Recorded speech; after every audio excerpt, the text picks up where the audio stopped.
Well, howdy, boys and girls. How you guys doing today? Made some progress on the E30 the past few days. Designcraft Fab has helped me get a single side, the passenger side trailing arm done. I did a test fit on it. So we're going to take a look at that today, and I'm going to explain why and how we did that. So we have a factory subframe in here, old diff mount still on, still got to cut that off and put the quick change diff mount on. Like you see down here, that's the mount for the quick change. So that's still got to happen. I still got to put in the solid subframe bushings up here, but the arm is done and fits well. We'll start up here at the front. You can see in there is a bracket that moves the pickup point out 1.5 inches. That's basically changes the angle of the control arm. It allows for less camber and toe change throughout compression.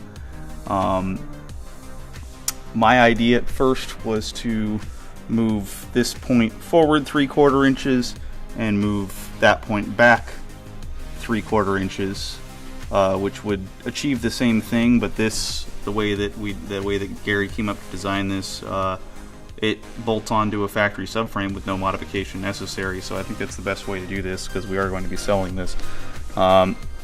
So the adjuster is a DTM style adjuster right here. This is from IRP. Don't know what it stands for, but they're a company out of Lithuania. And this is basically the same style adjuster that they used on the E30 M3 cars. So I'll show you how it works. So it's got this long slider to adjust camber, and then a turnbuckle style to adjust toe. So I'm going to show you the camber part, and I'll just explain the toe part. So the toe part, you would loosen this nut right here that I just loosened.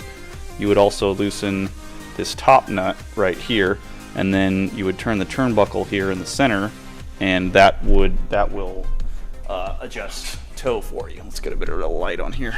Yeah, that will adjust toe to you. So your toe adjustment will be made from that turnbuckle right there. So to adjust camber, you loosen this nut and slide it. Let's see if I can do this without putting the camera down. It looks like I might have to. Oh no, it's almost sliding. Oh, there it goes. So, as you can see, that slid up a little bit. That's how you would adjust your camber. So that would be sliding towards the negative side. This would be sliding towards the positive side. And then you tighten this guy down, tighten these two bolts down to keep it in position, and you have a pretty solid adjustment set up, and all the adjustments are made at the outside point, so it's easy to get to, and it's just a good way of going about it, and it's a pretty interesting machined piece, so thought I'd show that off to you guys. It's pretty cool. At least I think it is. So coming back here, the arm itself is pretty simple, pretty self-explanatory. It's a lot like the factory arm as far as construction-wise. It's just the fact that it has that adjuster in there, and we made it out of tube. We added this bar up top, which goes up to the top of the hub right there, and that basically reduces the flex from this direction and that direction, because that's basically how these things bend. So I didn't want any camber changes because of this arm bending over time, so I think that was a good move there to put that bar up there. We also added a dual shear shock mount back here, so that comes back. Originally the shock would just bolt up with the one bolt, and it would bolt up to this point right here, and I've recently bent one of those. At Winter Jam, actually, I bent one. I've never bent this section before. I've bent the actual trailing arm itself, but never this section. But upon inspection after Winter Jam, I noticed that the aluminum spring perch was touching the control arm, and you could see visibly by looking at it that it was bent. I don't know if you'll be able to see it on here. Here's the old subframe. So this one has the bent arm, which was, oh yeah, you can totally see it. So I can give you guys an idea of what it actually looks like. So you can see that guy's coming off nice and straight. and you look at this guy, not so straight. So you can definitely see that the shock mount moved down, and you can see that this bolt is nice and straight. So it's not the bolt that bent, it's the actual mount right here, which is pretty impressive considering I did gusset off the bottom of the knuckle to the shock tower right here. It's still bent. So and I was driving the shit out of the car at Winter Jam, so I'm not surprised that bent.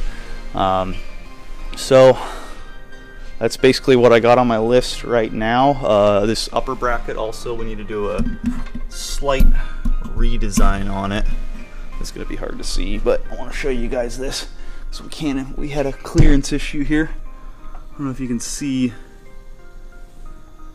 back there, but I had to cut the bracket down in this area to clear the frame. So we're probably going to redesign that bracket a little bit. But other than that, I mean, it looks like it's going to work great. We've got our corrected camber and toe. I mean, basically the whole requirement to make the arm was, and not reinforce stock ones, was the fact that we moved this pickup point back so far. So in moving that pickup point back so far, if we were to bolt at the factory trailing arm, we would be towed out to an extreme, probably like 2 or 3 inches. So the whole point of making the arm was to correct that that toe and be able to use the pickup point with that the moved pickup point without the arm being extremely towed out. So it was kind of required to make the arm. We could have gotten away with modifying the other one, but the other one's bend and this one's not going to bend. So I'm pretty happy with the outcome. We're going to start working on the other side next week and should have all these in place, and hopefully by the end of the weekend here I'll have the subframe mount done and the solid bushings pressed in. Other than that, things are looking good. After this is done, put the whole rear end of the car back together, send the quick change off for a quick refresh over at Race Tech Services at RTS. Our transmission just had a refresh before Winter Jam, and we have our nice new aluminum case on there. You can see the back half still magnesium, still black. The front half aluminum. Magnesium's a little bit softer, so we're going to get more life out of the aluminum case than we would magnesium. And it also gets rid of the chance of having a magnesium fire, which is pretty terrible. You guys should Google magnesium fire and check it out, because it's kind of like never-ending weld. It just shoots sparks and flames, and it's an extremely violent fire, and water does not put it out. So magnesium fires have taken down quite a few race cars and cars over the years. I mean, VW used to use it to make engine blocks, and there's reasons why they don't anymore. New engine, still sitting over here, trying to keep her clean. Let's see her peeking out. Oh yeah, there she is. She's so pretty. So after I get done with the rear end, send that diff off to get that checked out, and I will start installing the new engine. Should be good to go after that. Yeah, other than that, just moving along here, moving along. Oh, and that subframe down there will be my spare subframe for next year. So if I have any issues, I can just toss that guy in there. Even with the bent shock mount, it'll still perform at least. Yeah, but moving along ahead of schedule. So feeling good about this. And if we don't run into any snags putting the engine in, should be ready, I'd say, by the beginning of March, into February, hopefully, depending on how much I hustle here. So, yeah, thanks for tuning in, guys, and I will see you guys next time. I'll be doing, I guess I'll do one when I get the other arm here and sort of actually get this thing fully functioning. Yeah.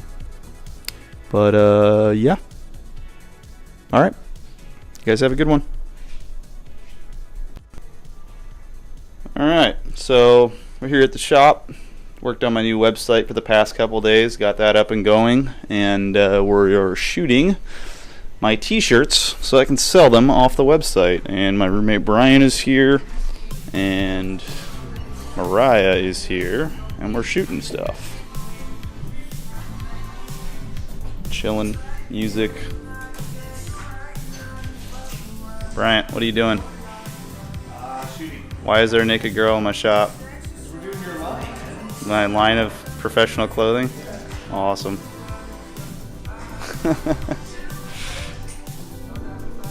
Alright. Oh, unlock this guy. I want to impress people with how cool this is. You can look at him in real time. Real time.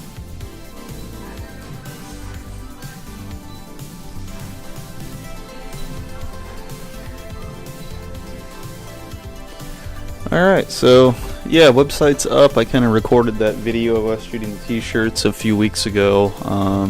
Didn't get everything on there. Had to do inventory on everything, get everything up there. But website's up. It's looking good. It's got our schedule up there. Got our Instagram, all that stuff. Little bio about me. We got a good gallery going on.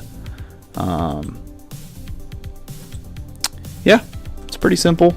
Got some information on the car, pretty general. If you guys need detailed information, feel free to message me. And if you feel so inclined, grab a t-shirt, grab a sticker, and I will send those out to you guys. Yeah, I will see you guys next time.